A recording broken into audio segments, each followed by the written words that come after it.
You are tuning into The Deal. I'm Danny Brown, and every week I interview the best real estate agents in the world and talk about seven-figure commissions, celebrity and high-profile clients, and the craziest real estate stories you could ever imagine. Enjoy this week's episode.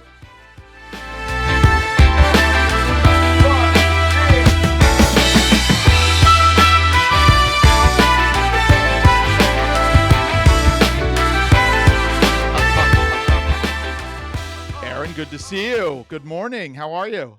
Good morning. It's great seeing you. It's been a minute. Yes, it's been a minute, and we had a little technical glitch, but all good. Good to see you here. And, you know, I think you really don't need an introduction, but I was just looking, and it said you did $2 billion of sales last year. Is that right?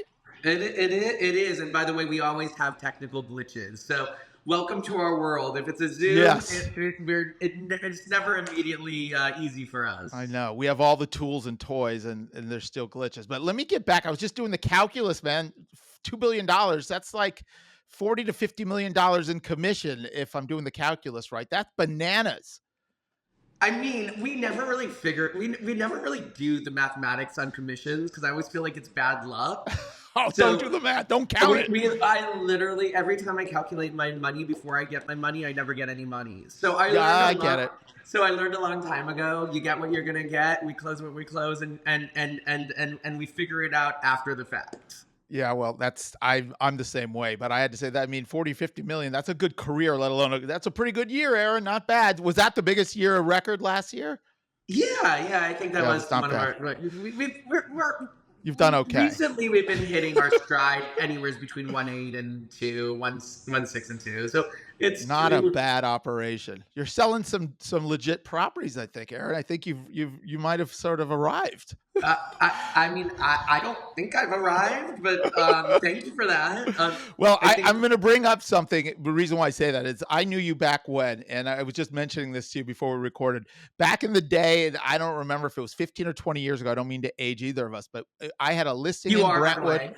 I know we're both older than we want to admit, but I had a condo in Brentwood, and it was probably $600,000-$700,000, and you brought the buyer, and it was just Aaron and Jeans and young guy. We were young guys doing a deal. You didn't start with $600 million estates. It was a little deal. Tell me about how you started. Tell me about what it looked like at the beginning. So I started in the Valley, like literally East Valley, selling $200,000 houses at the time. What is the East Valley? What is the East Valley? Pacoima, Van Nuys. I mean, it was like the other side of the track. Really glamorous. It was so, because our job is still so glamorous. But yes. But yeah, I mean, I really started even before that because I always was very passionate about real estate. And it was always something I loved. So even as a kid, I used to make my parents go to all the open houses and pretend to be buyers, even though they couldn't afford to buy anything. You were one of those families. I was one of those families. I remember I found house junkies. Exactly. I remember I found a key. This was when they had lock boxes back then in that area. And I used to I was 8 or 9, and I would pretend to be a real estate agent and use the really key. Young. Oh, wow. Really young. Yeah. So your dream wasn't to be a Major League Baseball player or a quarterback. It was you loved real estate. That sounds like that was something you liked as a very little kid. That's unique. Well, I was too short and small to be in sports, so that wasn't going to work. And then because I was super challenged with, certain attributes that were hard as a kid, like dyslexia, speech impediments, I kind of had a big list of problematic areas. All the good stuff. All the good stuff. I knew that I needed to be my own. Well, actually, I learned that I can't hold a job from 15 to 17. And I was like, God, where can I not have a boss? And I landed on real estate. Pretty good choice. So no boss. Looking back, it was a good choice. But wait, so you grew up in the Valley? Is that where you grew up in LA? Okay, so you grew up in the Valley and you got into real estate. How old were you when you got in? You were still a teenager? So yeah, I was 16 and a half, 17. Oh my God. I remember I called, at the time, it was a company called DBL. I don't know if you remember that. That was my first year in the business with Alan Long and Nick Siegel. DBL, Alan Long, 2001. Yeah, Alan Long fired me. He said Oh, he said it was the worst fire he's ever had. oh no. Um, I was in the mailroom and I got fired from the mailroom, and I think I was working for free and I still got fired. So you might be the only one DVL ever fired. And then they got I acquired by Sotheby's. So you started it. You got your driver's license and your real estate license about the I same time. I did. I put myself through college selling.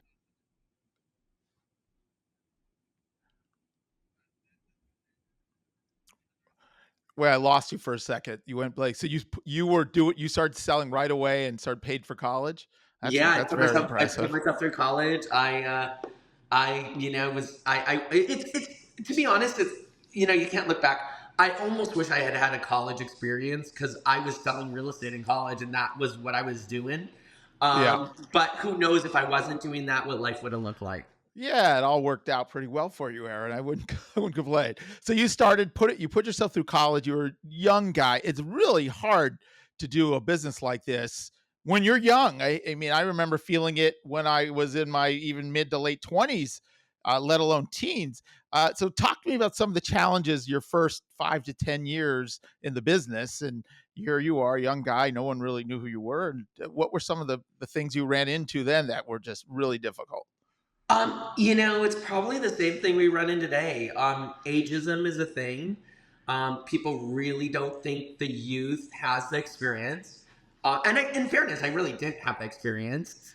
Um, you know, at the time when I started in the business, it was considered an older person business. It was really a mom and Yeah, grandma it was. business. So I remember friends were like, "Why would you do what my grandma does? That's ridiculous." But I just kind of knew that it was the right thing to do. And I have to tell you, in life, 90% of what I did was not comfortable for me, but real estate was. And I remember I got my first Hmm. listing, and my mom was with me on a Sunday, and I was like 18 or 19, and she saw me communicate with the clients that had hired me, and she's like, God, you really just, I don't know if you know what you're doing, but it seems like you know what you're doing. You're a And natural. it was a kind of a natural thing for me, actually. So do you remember the first listing, what it was? Where Yeah, it of was? course. What? What 200 tell us. 200,000. It was a Yeah. 200 it was a whopping $285,000 house in Reseda. Reseda. Reseda. Tom Petty knows all about Reseda. You know what? At that back then, that was probably a really good deal. You're like, all right, you're in college, you're paying for college. It's a chunk of money. That's a big chunk of money. Listen, at the time, I thought I won the lottery. Like, Yeah. you get your first listing, and I remember it was a really hard house to sell because there was like an old house at the front, and then they had made this really cool loft. So it was almost like selling two houses in one. Yeah. Um, but the thing that I remember about it most was I took that one 200 and whatever it was, $285,000, and I marketed it like you've never seen. And I had no money, by the way. Like I was like Yeah. as poor can be. And I remember I went to my mom. I said, "Mom, people just don't think I'm old enough to do this, and I Yeah. need a Mercedes because I need some kind of credibility." Yeah. Yeah. And my mom never had fancy cars, and my dad never had fancy cars because we couldn't afford it. What did they do, And Aaron? What did your parents do for a living? my dad was a trucker, and my mom was a school teacher. Okay, so And we very always moderate, blue collar, middle very, very, very class, not fancy executives, not no, private equity. correct. No, I mean I think we grew up with Buicks, and my mom was like, "You need a Mercedes," but she got me a Mercedes. She did. She did, and I'll be forever grateful for that because when I started to show up, it gave me this confidence. I Like, bet. okay, I may be young, but at least I look a little like I can walk the talk and talk the talk. And it was like a very helpful thing. So when I Yeah, I bet. eventually got wealthier, I bought my mom a Mercedes just to repay the Oh, favor. what a mensch. That's amazing. Well, I can totally get that. Like you had swagger and confidence, and you were like, now I'm a baller. I'm showing up. I'm not just a kid trying to struggle and pay my way through school. And even though that sounds shallow and materialistic, but psychologically and internally, that's a real thing. How you feel about yourself comes out to everybody, good or bad. So that's a huge lesson even now at this stage. I bet that, making sure how you're feeling inside about things is good, because otherwise you're projecting it. You're Of projecting course. negatively. I mean, I think for me, like real success came when I started to feel really good about who I am, what I do, and what I deliver. Because when you're starting and you're young, you think everyone's better than you. You look at Right. everybody and you're like, God, they're so much more Comparing. experienced. They have so much more money. They have so much more power. And I Yes. remember I would look up to some of the people that still work in the industry today, and I was like, God, they're the gods.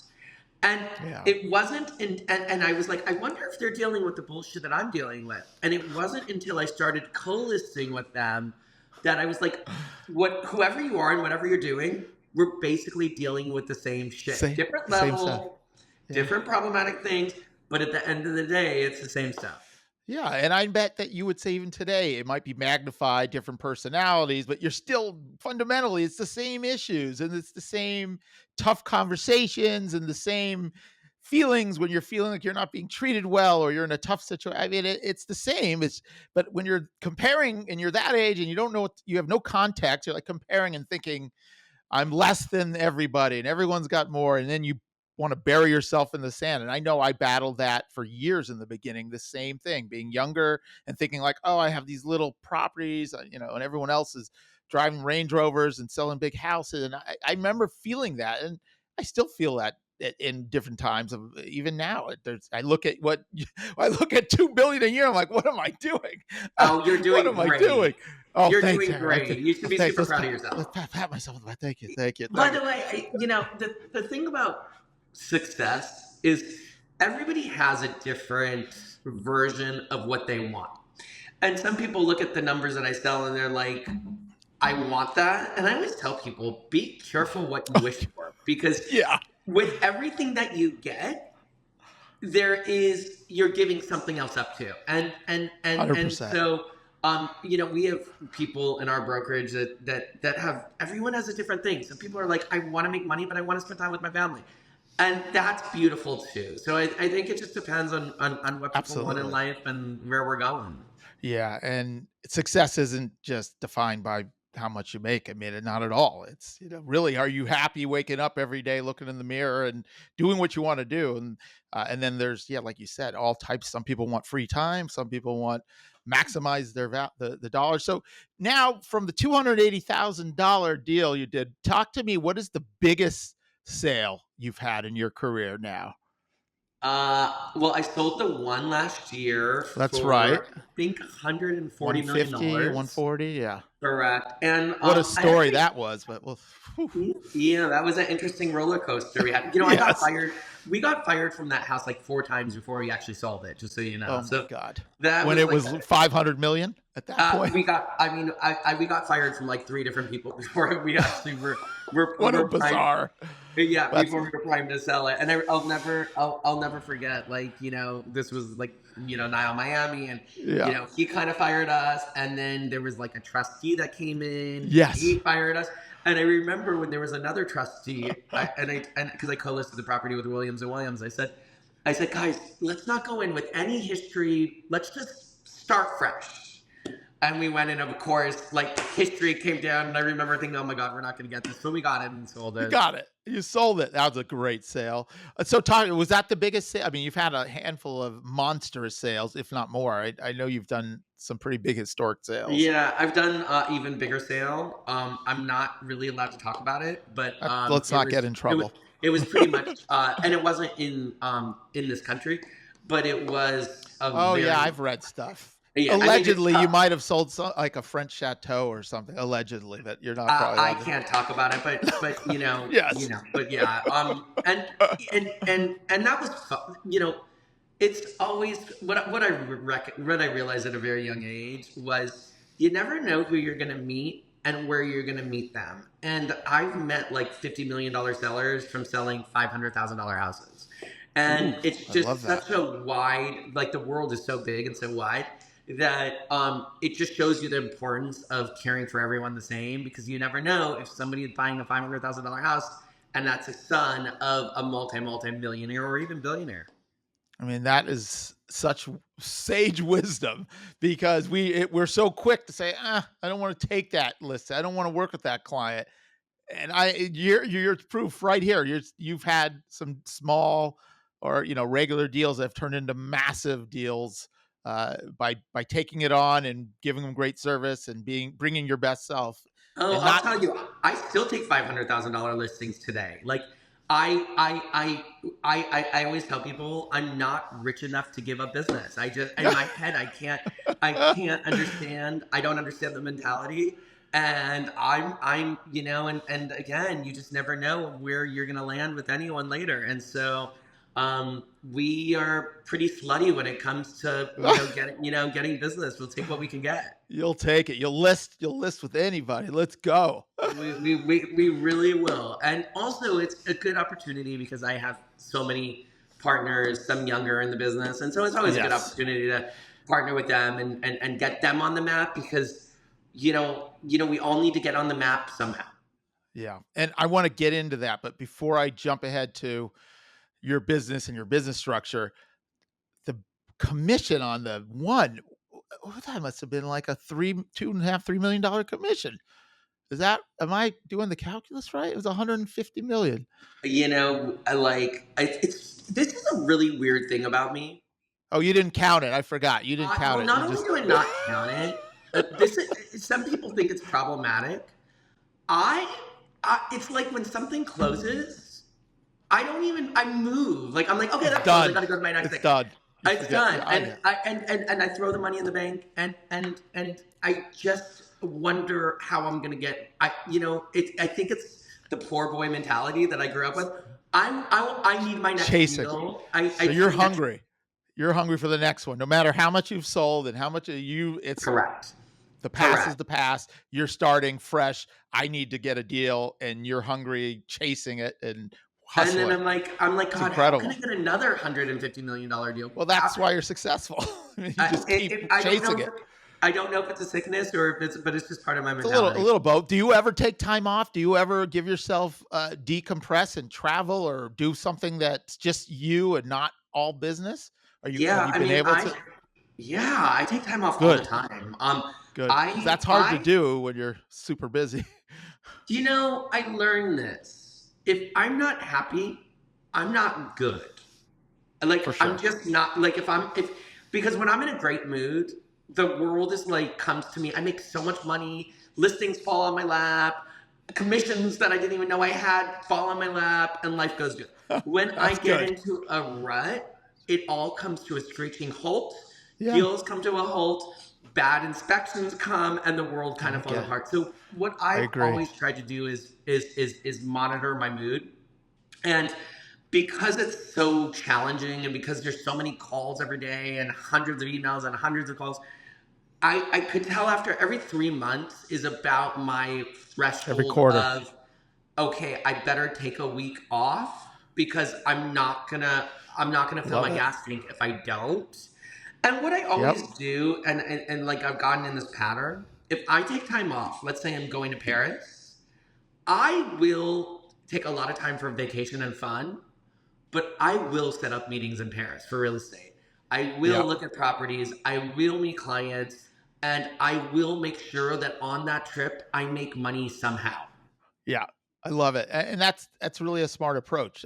There's two huge things that stick out to me because it took me a long time to learn what you said. If you don't take time off in this business, we are under such stress, calls and emails, and clients they're always at their highest anxiety. That's what we deal with, clients at their highest stress. If we don't take time off ourselves, then we fall apart and we can't be anywhere close to our best self. So I love hearing that. And that's such a great lesson for agents that think, oh, I got to work 24/7 and 7 days a week. There's time for that. And I know you've worked 7 days a week for months on end like I have, but you can't be your best if you're not stepping away and doing stuff for yourself, whether that's travel, whether it's fitness, whatever it is. Everyone's different, but you need to do that. And I love hearing that because there's no way you can juggle what you juggle consistently and sustain it if you never step back and recover. Just like a pro athlete, you need to recover. You can't just play a game every day. You die. Exactly. Even every morning, like I'm not a morning person. I love to sleep. If I had my way, I'd sleep till 12 o'clock. But and my husband actually kind of got me into this, but we get up every morning at 5 a.m. We're at the gym Okay. by 5:30, You have a 5:45. routine. We're done with our workout by 7. And literally, and he does this for me, which is super kind, but at breakfast, he turns on affirmations and meditation, and we don't really talk at breakfast. And That's we wild. just get started so that by the time I leave the house, I know I'm in a good spot and I'm not already frustrated. And it took me some time to get into that routine because before Yeah, it's hard. I would wake up and I would get my phone and there'd be fire drills and issues. And before you even Yeah. get out of bed, you're already annoyed. And that's Yes. just that. And So your now I don't even stress look at my phone. level. Correct. So I don't even look at my phone Well, till that's another I'm great done with lesson. that. That's another great lesson. Not jump on the phone, the digital leash, and start with the stress because, I Correct. mean, if you can do what you're doing, it seems like optimal. It's like you're priming yourself mentally, physically, emotionally, no distraction, all positive energy. And at some point when you're ready, you release yourself out into that world. It's all waiting for you there. But now at least you're at your peak, your peak state. But And then you listen, just, every day is different. And, of you know, I, course, I always tell people, like, we could do our best to be positive, and some days it's just not a positive day. And if it's not, you have to lean into that too. And you're like, God, I had a really bad day today. I yeah, lost, 4 deals, and that that happens. and it happens. And when that happens, I mourn the day, and I get back on my bike the next day, and I'm like, okay, I'm gonna start. Let's figure this out. That's incredible. So even Aaron Kerman has slumps. We all You're have slumps. human. Hey, Babe Ruth Listen, had slumps, so why not Aaron Kerman? Everybody has slumps. you're gonna have slumps because we're in a very challenging position. Our job is hard. Not only do we have to find buyers and sellers, then we have to get them through the finish line. And there's a lot of variables that are not in our control. Loans, appraisals, property issues. These are all things that Tons. we can't handle. And at the end of the day, we're middlemen. So while we know what is right for our clients don't always have the same opinion and or listen. Totally. I mean, it's it's nonstop, and I love the get back on the horse and ride because that's the only way. That's the only thing you can do. It's like not how many times you get knocked down. It's how many times you get back up, and everyone's going to take their lumps. Doesn't matter where you are in your career. You just got to get back up. So I want to now jump into the Aaron Kerman breakdown. So how do you juggle it all? You got Aaron Kerman. I'm a real estate agent at the highest level, listing as many homes as anyone ever has and dealing with high pressure, high stress, high profile. So you got Aaron Kerman agent. Then you got Aaron Kerman who runs a team that operates Aaron Kerman team, and you're sort of the CEO of your Aaron Kerman team. Then, over the last handful of years, you now are Aaron Kerman, the CEO of a brokerage, now Christie's, and it's operating a corporate entity, or call it whatever you want. So that's another thing. And then, of course, you got Aaron Kerman personal, personal life, friends, family. So that's a lot. How do you juggle it? And can you speak to that? And maybe it's what you said, taking time off, letting air out of the balloon because otherwise it pops. But that's a lot of hats to wear. Each one of those is a full-time job, to say the least. It is. Just selling is a full-time job. Running a brokerage is a full-time job. Running a team is a full-time job. And that's not including familial things Any that come personal up. stuff. Correct. Look, I'm going to be honest. It's a challenge. Like, I wish I could tell you in sincerity, oh, it's a breeze and it's easy. It's actually not, because if you look at my calendar, it could choke a horse. And Monday through Friday, sometimes Saturday, sometimes Sunday, it's back to back to back to back to back. Some days I don't even have time to eat, and that's just the truth. But that said, what I notice is it all comes together, and somehow we do it. I like it.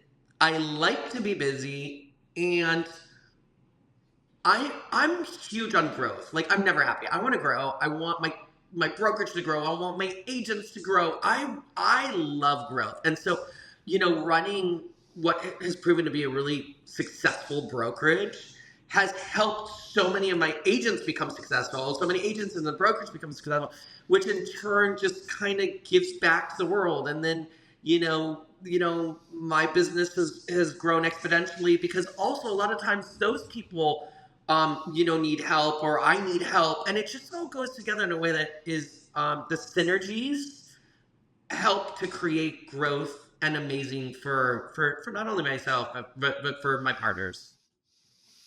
So what I'm hearing out of that, and correct me if I'm wrong, is yes, it's a lot and it's chaotic. There's no way around it. It's back to back. And you're giving up stuff for it, but you're also fulfilled by what is going on in all that action. The things that are happening are fulfilling. You like it. It's not like you dread waking up to do it. And you like the fast pace. That's what you're wired to be in a fast pace and be busy, and that's what you prefer to do. Listen, I don't know about you, but for me, feeling like we had a successful day is better than any drug you can take. Wow.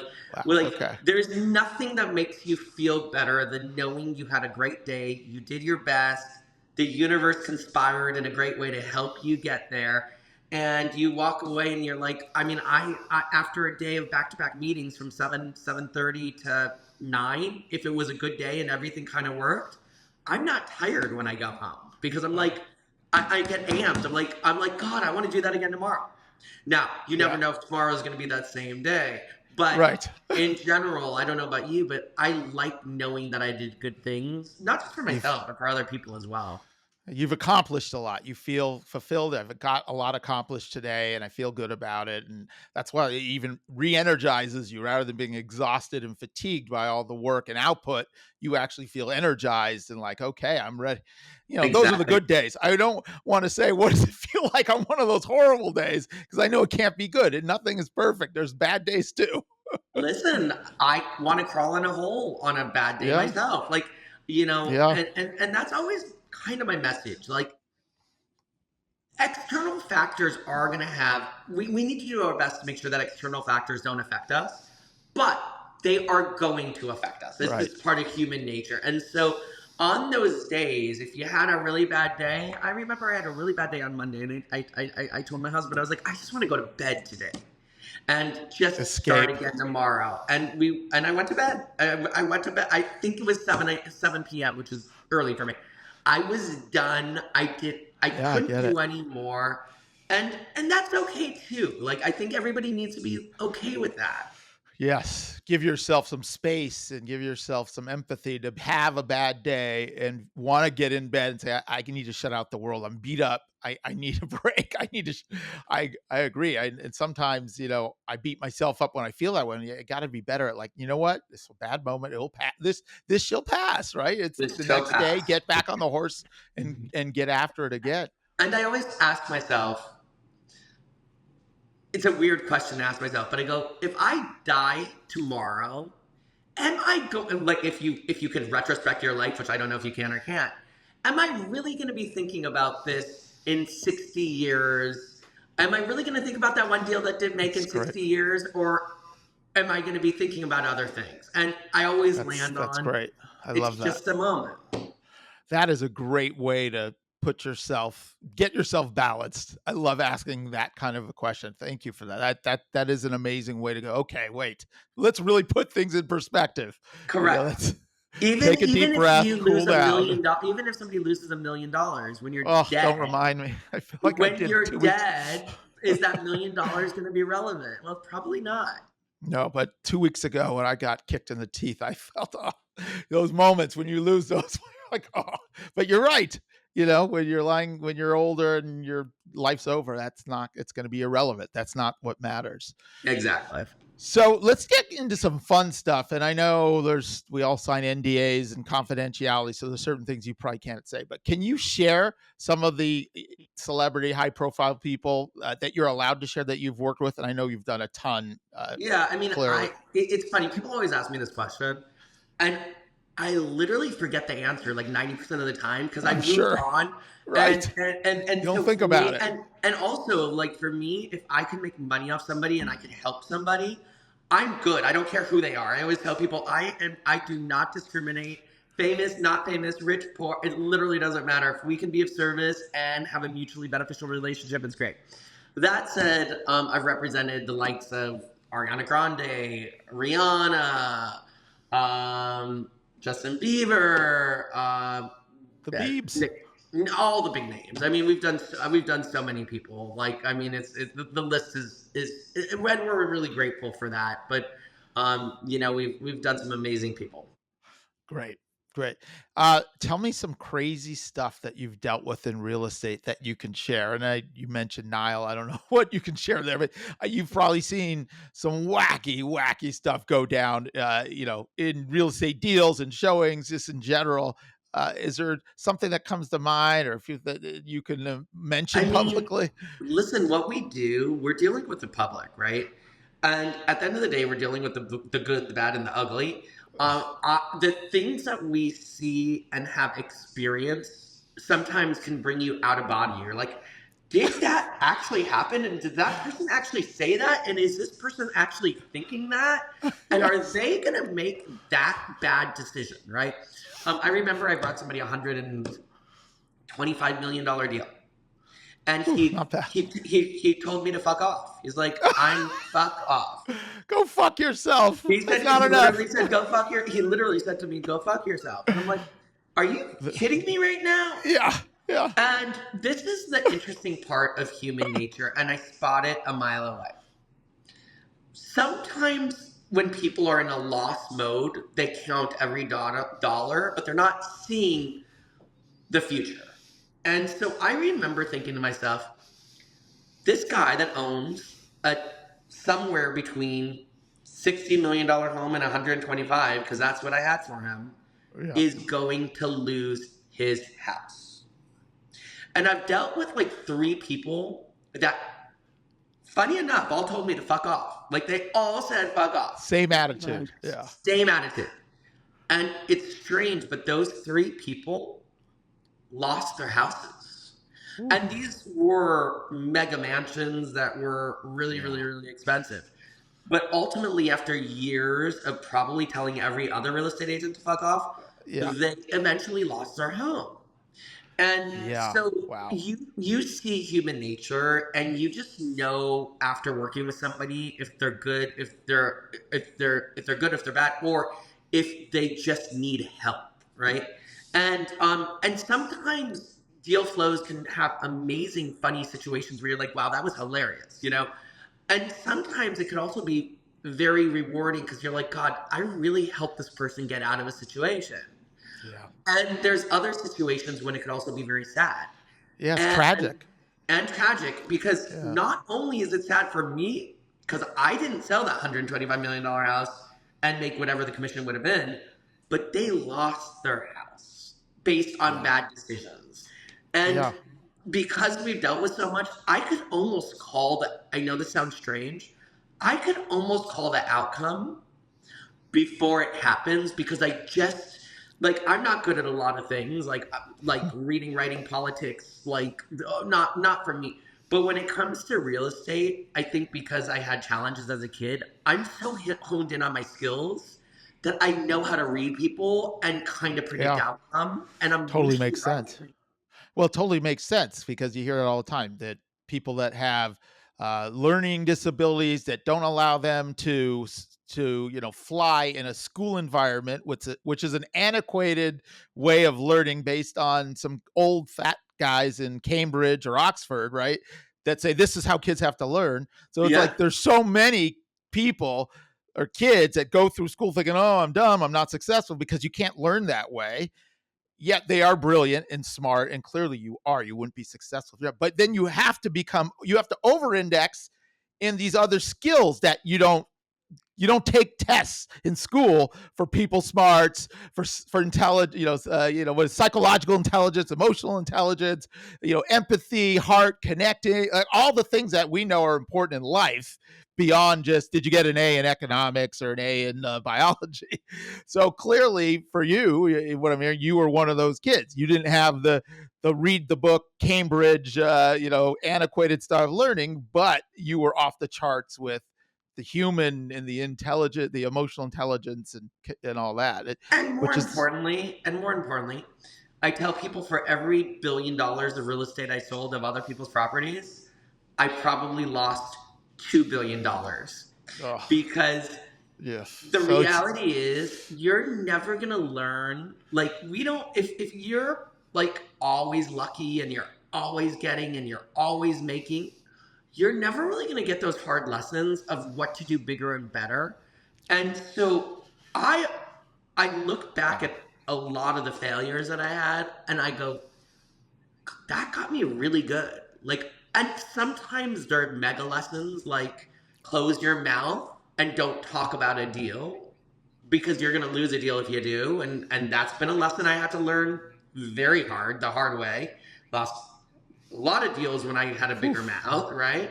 And sometimes it's as easy as, God, I need to save everybody's telephone number because if I don't recognize the inbounds, I'm gonna miss important inbounds. And so that silly little thing has made me so much huge. money. Huge. But it took me years to figure that out. I used to be sloppy about that and not say numbers and half the time not pick up important clients. And if you don't pick up for your clients, somebody else will. And so now the first thing I do when I hang up any phone is, do I have the number? Is their name spelled correctly for energy? And am I going to identify it so that I don't make any mistakes? Another pearl of wisdom that sounds so simple but so true, because I know in times you're chaotic and you don't save a number and then exactly, I can't imagine. I've been there too, and it just also the lesson of you need the adversity. You lost twice as much deals as you've done, and it's like that's made you get better and look at what could I do better. Did I do something wrong? Let me tweak things. And that keeps you on track to do more. So you're right. It's like if everything's easy and everything falls in your favor, at some point something's going to go wrong and you're going to collapse and not know what to do. And failure is just a part of success. Like Michael Jordan said, I missed 10 times as many game-winning shots as I made, but you got to shoot them. You got to shoot them, and that's the exact same analogy that you're pointing out. I love that. And some of the mistakes, like looking back, like I used to be called the king of overpricing houses. Like people used to say, "Oh, everything he takes is overpriced," and they were right. Like I in my head, I was like, "I can do this. I want to do it." And I always remember like looking at it like glass full. And I remember being in listing appointments and being like, "Oh my God, the house is so beautiful. It's perfect. The design's amazing. I want it." And then telling the client what they want to hear. After you get the signed contract, you show the house to a buyer, and all of a sudden you see all the flaws, and you're like, all the flaws, yes. You're like, "Ooh, I really messed up here. This was not. We're not on a good trajectory, and it's totally your fault." So, some of these lessons I had to learn the hard way, and retrain my mind. So now when I go into houses, I put on my buyer hat, not my listing agent hat. And I'm like, what's the buyer going to see? And what are the problems? And the first thing I do is I tell the seller, here's the good, here's the bad, and here's why you might not get what you want. So you give them the truth. And sometimes sellers hate it and don't hire you because somebody else is telling them only the good.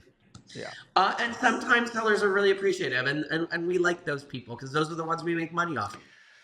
Yeah, and that's another tough lesson to learn once you become a listing agent at a certain level, that you these opportunities, more times than not, the seller wants an unrealistic number, and you have that internal conflict of like, if I take this, how am I going to sell it? Because now the expectation of the seller is going to be way off.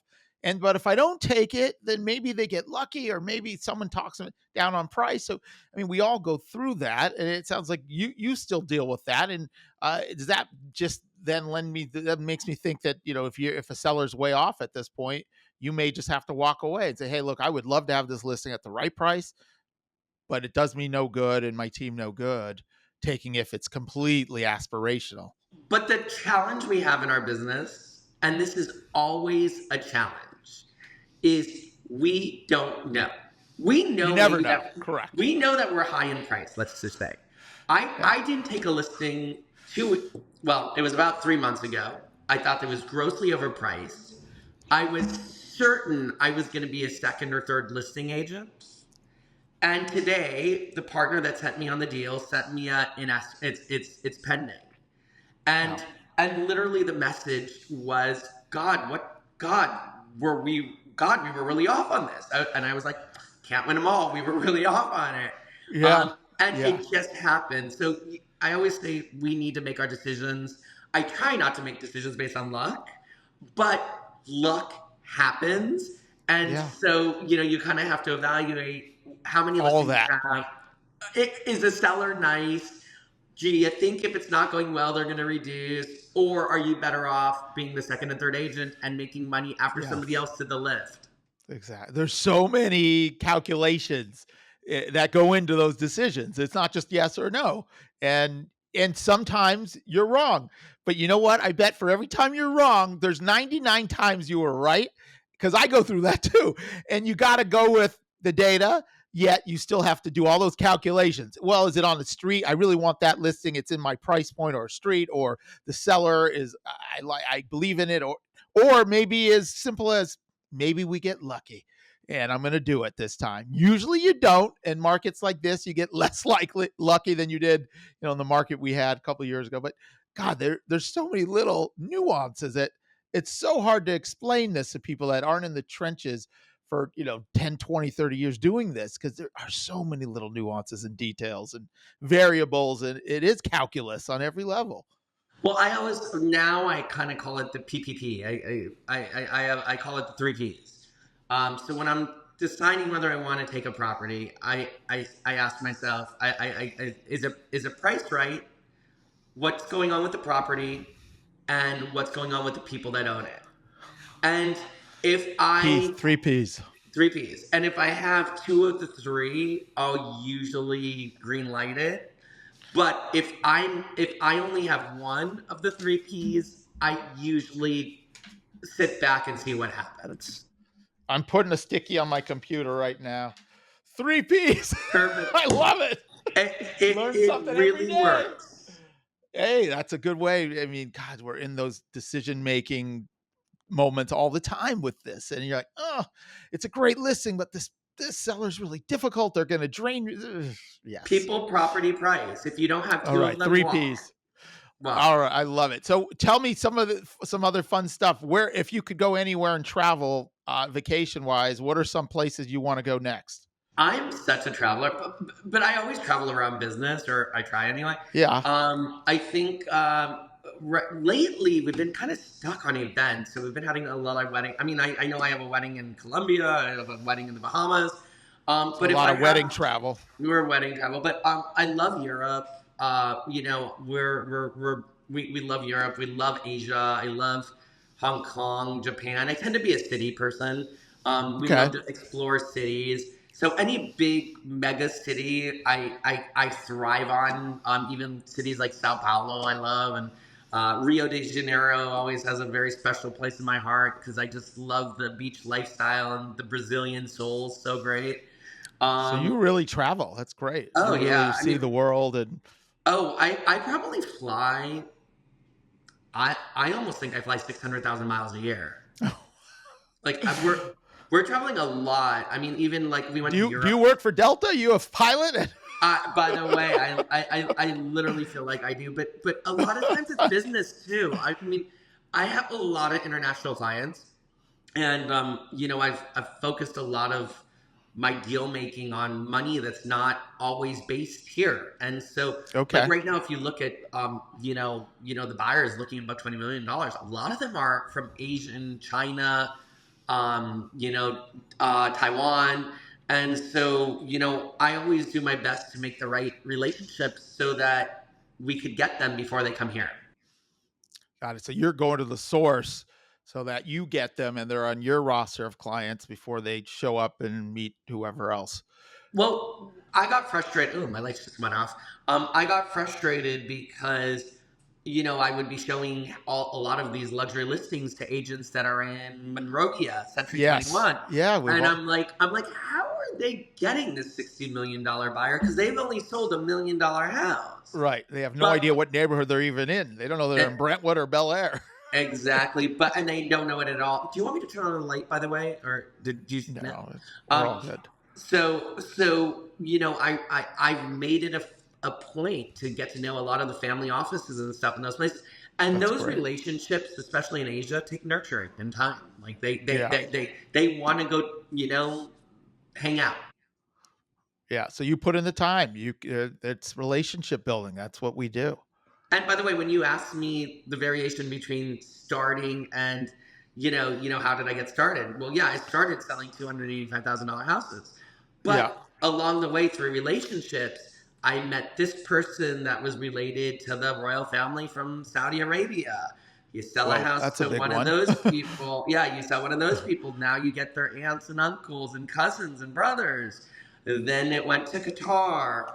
Then at the time Wow. when Russia money was coming in, I remember being in St. Petersburg in the middle of winter, and I was like, "What am What? I doing here?" You were But in Russia and St. Petersburg meeting with clients? yeah, I mean, this was when Russia was bringing in a Yeah, lot I of remember the money. oil It was tycoons were buying everything. everything. So I was in St. Petersburg, and then I met those people, and then when China was bringing in a lot of money, and they still are, by the way. But when China was a thing, I would go to Hong Kong and Singapore and Taipei and Wow. figure out how to get to those people. And I always tell agents, especially agents that are just starting, you're one step away from your next big deal, and all you have to do is figure out who your connectors are, so those connectors get you to the right people.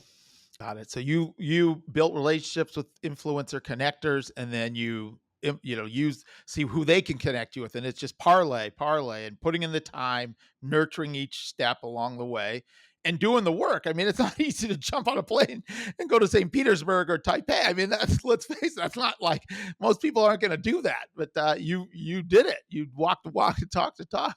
It was my secret because I knew that. I mean, here's the reality. I don't know how to cold call. I don't know how to door knock.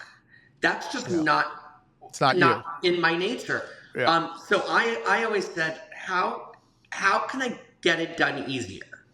And I landed on, if I could work with the people that represented wealth, that have the Rolodexes, then those people get to work for me. And now I'm getting referrals without having to list one by one by one by one. And it was a good lesson for me because I call them soldiers. And Yeah. I have so many soldiers in the world that help deliver clients that it's great. I mean, that's tough to do though, because you're talking about business managers, family offices, attorneys, very key holders to, major wealth, which are very hard to break into. How did you first break into building those relationships? Did you know one person and someone introduced you, or? Ordinary people that you meet along the way. Yeah. That's why I still take listings that aren't that expensive. Ordinary people along the way have introduced. I'll never forget though. This goes back years. I was 18 years old. I never sold an architectural house before. And this was, I don't know if you remember when we had the floor where you can answer inbound. We don't have it anymore. Floor time. But I had floor time, and I remember a guy called me, and he's like, "I want to buy a Neutra," and I was like, "I love Neutra. He's the best." There's so many of them. I hung up, and I had to figure out what Neutra was, and it was like a person, right?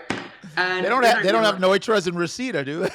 I don't think they do. They may actually. They might, yeah. They might. Who knows? And I remember and I told him, I was like, "Oh, we can find you a Neutra so easy." And then I realized they're really hard to come by. Yeah, there's like three of them. There's correct. And so I remember the guy hated me after the call. He came to LA. I could find my way. It was before we had Google Maps and all the things. And I'm just the guy left dizzy. He's like, "I'm so car sick in this car. I can never see you again." I was like, "Oh God." But I remember 4 months later, a Neutra popped up on the market. I called him. I was like, "I have your house. Come back down. We're going to sell." To this day, that guy referred me to so many people. So I'm really important people, celebrities.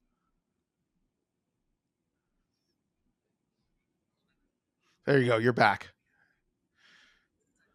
Celebrities, business professionals. Wow. I met one relationship. One relationship. And it was a great relationship and still is. And that's a 25-year-old relationship, 25-year-old relationship. There you go. So one person can change everything. One opportunity, one relationship can change the trajectory. Well, Exactly. we got some Am I back? yeah, you're back. There he Oh, is. sorry. There he is. All good. All good. I mean, that's incredible. You know, I'm thinking back, you were known, was this 10 years ago? 20, you were known as like an architectural specialist. That's kind of how you got into my periphery, other than I remember doing deal with you when we were little kids. But talk to me about that, because at one point you were the architectural specialist. I mean, it happened by accident, and honestly, that guy got me there. That's how it started. One guy got me there, but then there were like mega clients I had that were in fashion and art, and they were buying at the time not expensive houses, but then they became very expensive. And I was always a marketing guy. Like if I had one house in my head, I wanted 3 on a page. So I remember when Caravan Express was a thing, I would be like, I gotta get 3 houses on one page and I'm gonna be good. And then if I got 3 houses on a page, I was like, I need another page and I need to get another 3. So I have 6. And I'll never forget, my mojo was, I want to market this. I want to advertise this. I want to have people. And I was able to build a niche, and that niche really drove a relatively successful career. And it was funny, but this was like 14 years ago. I remember I moved companies and there was already an architectural director. And the owner of the company said, I want you to build an estates division and luxury for me. Your title is already taken, so I'll give you, executive director estates. And I remember, and I had to build this, and I remember thinking, okay, how am I going to redirect? Because I love architecture, but how am I now going to get in the mega house, the big boy house, or girl house, big boy girl house? And I remember, like, before I launched, I called all these people I know, and the day that I launched that division, I had 3 between $50 and $60 million houses. Wow. And going into that, you weren't sure how you were going to transition from the architectural expert to now I'm doing estates. I called my friend who was like, I'm not gonna, you don't have the experience selling $60 million houses. Yeah. So why would I hire you? And it was like, I did everything I could. Give me a chance. Here's why. Here's what we're gonna do. I remember I agreed to spend so much of my own money on that marketing and advertising. We got it. We sold it. And I always tell people, if you've never sold an price house, you're not going to sell another house. Like if you haven't sold a $6 million house, you're probably not going to sell a $6 million house. But once you sell your first $6 million house, you got it. And then go to 8, 10, 16. Yes. And the rest is history. Incredible. I love it. I love it. Well, before we wrap up, and thanks for spending so much time. It's so great to hang and chat. Anything else you want to share? Any wisdom, any advice for agents out there? Anything, any last words? The mic is yours. The 3 Ps is up on my computer. I'm never going to forget that. Amazing. Look, there's no sugarcoating it. This industry is challenging and it's only getting more challenging. But I always tell people, if I can do it, you can do it. Because I didn't come from money. I had some integral issues as a kid. And today we've sold, close to $20 billion in real estate. And, don't be afraid to make mistakes. Don't be afraid. Dive into the deep end and you'll learn as you go. And know that we're all dealing with the same stuff. And the best way to get successful is to really believe that you're the best. And the only way to know that you're the best is to put in the time, the energy, the work, so that when you go onto those appointments, you're like, here's why you should hire me. And you can't fake it. You have to really believe it. And it wasn't until I created systems that I really felt made me really good that started to convey that in listing appointments. And that's when success really started to be free-flowing. It's great advice. So much of that is being authentic, doing the work, being confident, believing in yourself, but you got to do the work to back it up. And by the way, and it's not one size fits all. So, of course, I have agents in my brokerage who know what they're good at, right? I have a guy who plays golf. That's what he's good at. And believe it or not, he has a couple $100 million business every year playing golf. I have another guy who just likes to go out and be social and have fun. Young. And they also have a couple $100 million business just from that niche. So find your niche. Find what you're good at. Know what you're good at. Know what you're not good at. And the things you're good at, times it by 10. Lean in. And then you're off to go. Correct. Love it. That's such great advice. There is not just one way to success in this business. Find what works for you and what you like and dive all in. And God, I love it. Man, I could talk to you for hours. So this was great. We'll have to do it again. But thank you for spending time, man. Good to see you. Of course, it was great seeing you. Thanks for having me. Yes, I'm sure you have 1,000 fires by the way, to put out. Congrats to you on all your success and everything. You should be proud of yourself. Oh, thank you. I'm chipping away. 3 Ps. I'm going to remember that for sure. You already did it, so you should be proud of yourself as well. Thank you for tuning in to this week's episode. If you like what you heard and you love real estate as much as we do, please go to Apple Podcasts and leave us a 5-star review and a comment. That would help our ratings so much. If you want to hear more episodes, you can go to The Deal with Danny Brown on YouTube or Apple Podcasts, Stitcher, Spotify, Amazon, or anywhere else you consume your podcasts.